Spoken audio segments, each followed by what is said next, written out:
वाघाचा पंजा दाखवायचा तर काँग्रेस राष्ट्रवादीला दाखवा, ते घाबरतील, आम्ही थोडी घाबरणार आहोत। ही सत्ता नसली तरी चालेल, पण शिवसेनेसमोर प्रश्न आहे की 15-20 वर्ष राज्य केल्यानंतर या मुंबईमध्ये आपण काय केलं? तर काँग्रेस सरकारला लाथ घालून हाकलून दिलं, तेच तुम्हाला पाहिजे की बाबांनो आतापर्यंत हे खेळ खंडोबे खूप झाले। आमची मैत्री पाहिली, युती करायची की नाही ही माझी तमाम जनता ठरवेल, आम्ही तर ठरवलेलंच आहे। शिवसेनेचा मुख्यमंत्री महाराष्ट्रामध्ये मी करणार म्हणजे करणारच, हा निर्धार घेऊन मी आता पुढे चाललेलो आहे। नमस्कार मंडळी, आपण बघताय मुंबई तक। हो नाही करता करता अखेर शिवसेना भारतीय जनता पक्षाच्या युतीचं घोडं अखेर गंगेत न्हालं। शिवसेना पक्षप्रमुख उद्धव ठाकरे आणि भारतीय जनता पक्षाचे राष्ट्रीय अध्यक्ष अमित शहा यांनी चक्क एकमेकांना मिठी मारून या युतीवरती शिक्कामोर्तब केलं।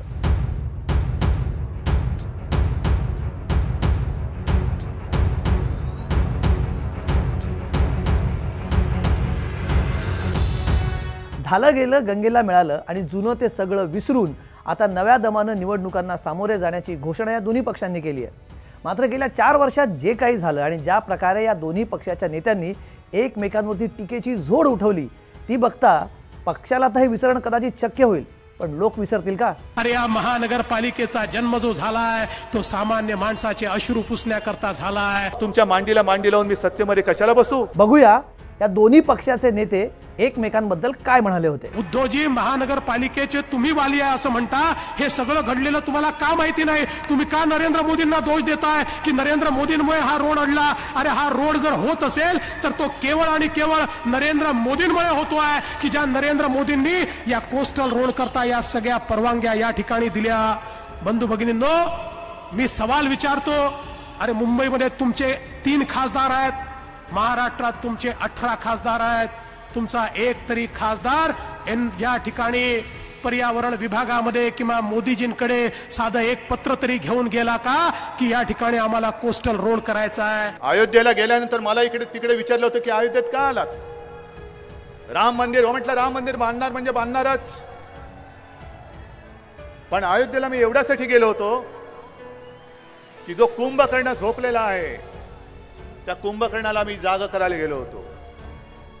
कुंभकर्ण झोपलाय, त्या कुंभकर्णाला जागा करण्याची आज आवश्यकता, आणि त्या कुंभकर्णाला जागा करण्यासाठी मी अयोध्येला गेलो होतो। की उद्धवजींचं भाषण कसं आहे?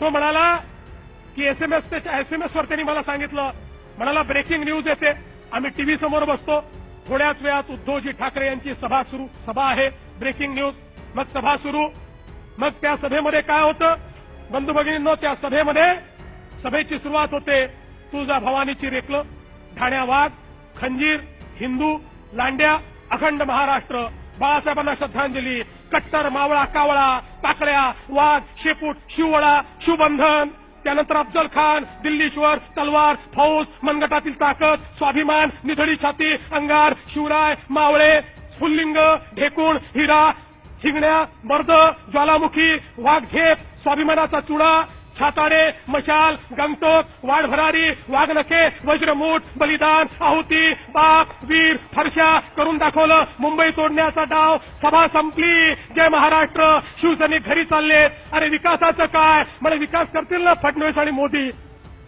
त्याची आम्ही कशाला चिंता करायची? उद्धव ठाकरे हे आपले मार्गदर्शक आहे असं मुख्यमंत्री या पत्रकार परिषदेत म्हणाले होते।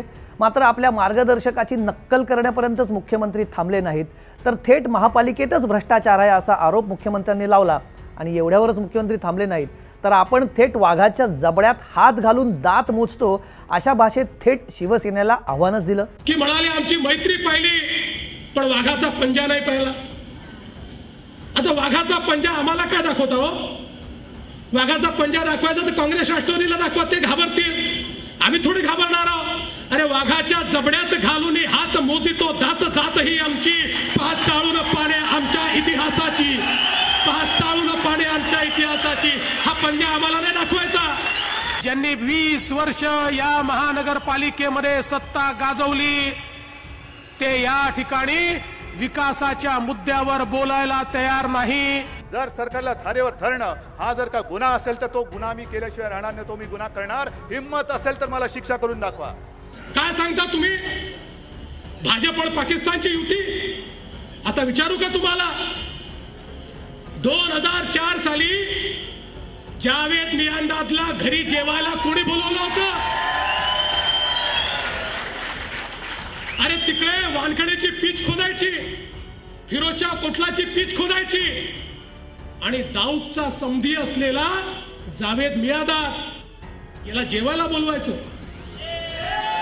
आम्ही नाही जेवलो, आम्ही जेवलो नाही, आम्ही पाकिस्तान्यांसोबत जेवलो नाही. शिवसेना पक्षप्रमुखांनी मग भारतीय जनता पक्षावरती राफेल मुद्द्यावरून हल्लाबोल केला आणि थेट चौकीदार चोर है हाच नारा लावला. राफेल आहे ना, लक्षात आहे ना, लक्ष देत आहे ना, हा घोटाळा कशाचा आहे?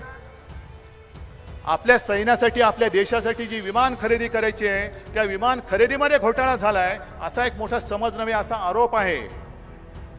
आणि त्याच्याबद्दल सुद्धा जे काही प्रश्न निर्माण केले गेले त्या प्रश्नाला उत्तर दिली गेलेली नाहीत. पण कोर्टाने कशी क्लीन चिट दिली मला माहिती नाही. असं म्हणतात कोर्टाने क्लीन चिट दिली, पण ज्या सैन्यासाठी तुम्ही विमान खरेदी करता आहात त्या विमान खरेदी करण्यामध्ये घोटाळा होतोय. पण जर तुम्ही अशा पद्धतीने देश हाकायला लागलात आणि आम्हाला कोणी विचारलं तर चालणार नाही, विचारलं तर याद राखा, नाही चालणार ही मस्ती. देशाचं मला माहित नाही, पण शिवरायाचा महाराष्ट्र ही तुमची मस्ती खपून घेणार नाही. सोन्याचं अंड देणारी कोंबडी म्हणून महापालिकेचा केवळ तुम्ही वापर करता. पाप करणाऱ्या सरकारची तळी उचलून पुन्हा हिंदुत्वाचे टाळ वाजवत तुमच्या समोर काय आरती करू आम्ही? असो मंडळी, पण आता दोन्ही पक्षांची दिलजमाई झालेली आहे. दोन्ही पक्ष एक दिलाने या निवडणुकांना सामोरे जातील अशी आपण अपेक्षा करूया.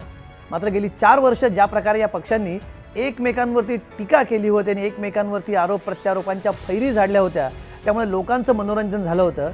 पण आता कदाचित या मनोरंजनाला लोकांना मुकावं लागेल. पण पुन्हा जर या प्रकारचे असेच आरोप प्रत्यारोप झाले तर याचे सगळे अपडेट्स आम्ही आपल्याला मुंबई तकवर अशाच प्रकारे दाखवत राहू. त्यासाठी बघत राहा मुंबई तक.